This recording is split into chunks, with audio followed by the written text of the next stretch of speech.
Playing games in the early 80s was pure bollocks level torture. Ambition got cock-blocked by crap tech, serving up a sludgy eyeballed searing slog that left scars deeper than a ZX Spectrum keyboard imprint on your fingertips during the grim LCD era of electronic entertainment. I'm the Classic Controller, and this is my new series called Classic Controller's Gaming Nightmare Chronicles. So sit back and enjoy my first entry, titled 80's Gaming, Absolute Dogshit, and the Reason We're Still Addicted Today. When I gaze back through the foggy lens of my pathetic, cartridge dust-choked existence, one decade towers over the rest like a permed mullet, the 1980s.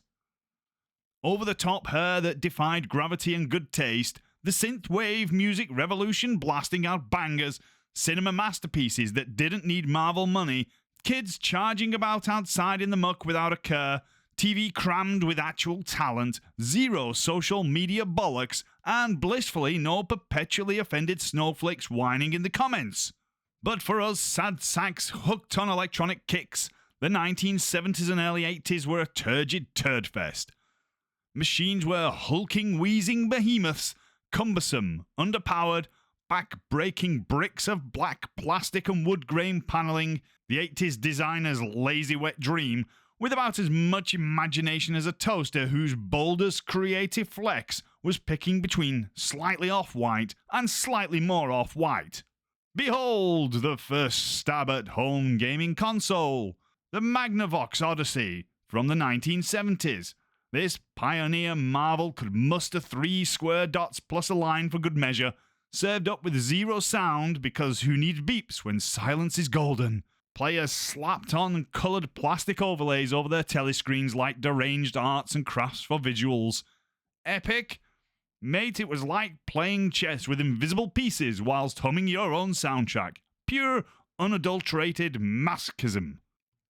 Over the next 15 years, the rate of change in technology was slower than dial-up trying to load a GIF in 2026. The biggest selling machine with over 30 million sold was the Atari 2600, the king of home gaming that looked like your grandma's TV cabinet had a love child with a shipping container. This bad boy was a 1.19 MHz black plastic potato disguised as a gaming console bundled with a joystick that could easily have been mistaken for a female sex toy. Graphics?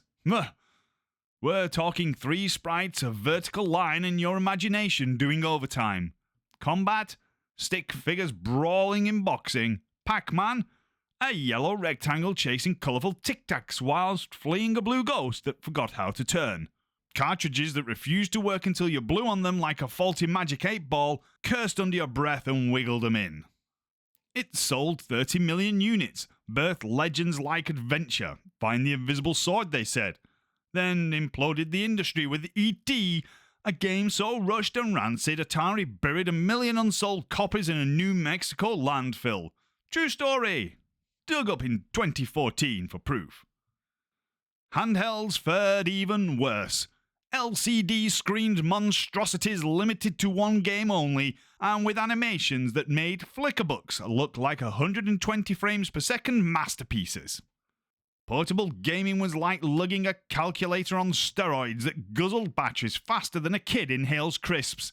No colour, no saves, no Tetris marathons, just flickering LCD ghosts, D-pad prototypes and dreams of beating your mate at electric footy. These weren't sleek switch lights, they were the scrappy pioneers that turned lunch breaks into battlegrounds and paved the way for Nintendo's empire. An empire that grew stronger in 1989 with the release of Nintendo Game Boy. A chunky grey brick with notoriously vomit green screen that demanded squinting and devoured AA batteries like a hungry gremlin.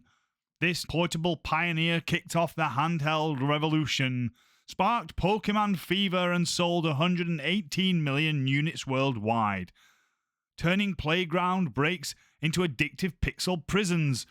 The ugly duckling that forever changed gaming, and you're still chasing that next level, you battery-draining fiend.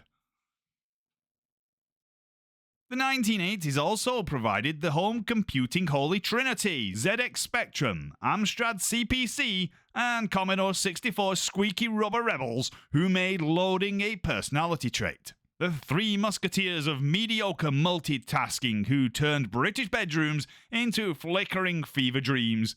These weren't computers, they were torture devices disguised as education tools, promising program your own games, but delivering endless nights of type load, game, enter, followed by 15 minutes of static hiss, R-tape loading error, and your mum yelling, "Turn that off before it blows the fuse."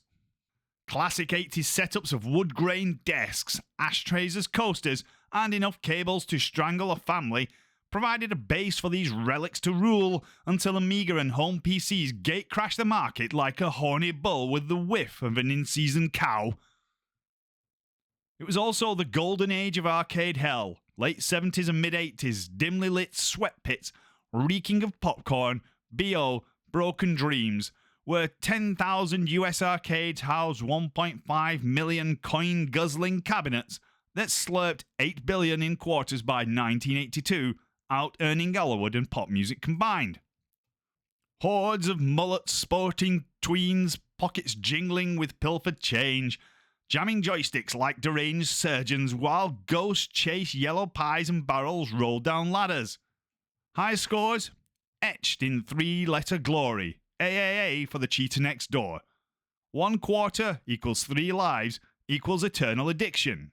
Pac-Man fever hit the charts and books flew off shelves and Tron made it cool, until home consoles stole the thunder, crashing the party by 83 and achieving dominance in 87, setting the stage for the home gaming revolution.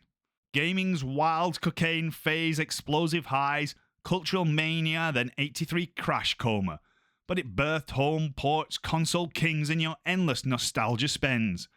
Without arcades draining wallets publicly, no private cartridge-blowing rituals. Bow to the coin-ups, you broke legends.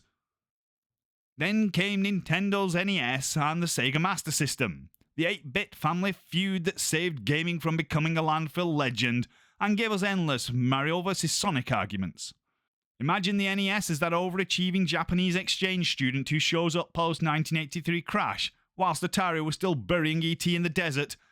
They slap a seal of quality on everything and turned your living room into a plumber jumping empire. The NES was the industry's therapist, post-crash savior via Iron Fist licensing, birthed eternal franchises Mario and Zelda, still printing money in 2026, and made consoles family-friendly, no more adult arcades in kids' rooms. Meanwhile, the Master System is the cocky American cousin with superior specs on the paper. More colours, more RAM, but gets handed to Atari for US distribution, who treat it like an expired sushi. The plucky rebel proved gaming was global as fuck. It dominated Brazil and Europe, honed Sega's underdog ads that exploded with Genesis Sonic, Sega does what Nintendo don't, and showed superior hardware can win niches. Without the Master System's grit, there was no edgy Sega legacy fueling today's multi-platform wars. The great 8-bit brawl had arrived. The first console war, so epic, it turned gaming from a post-ET landfill fever dream into the sweaty subscription-riddled behemoth it is today, as it continued on through the 1990s. So next time, the 90s gaming revolution, where console wars detonated faster than a Randy Monk's unholy eruption after 4 years of blue-balled celibacy. Anyway, I'm off to throw some shapes like a malfunctioning robot at a Duran Duran concert. Speak soon, you beautiful disasters.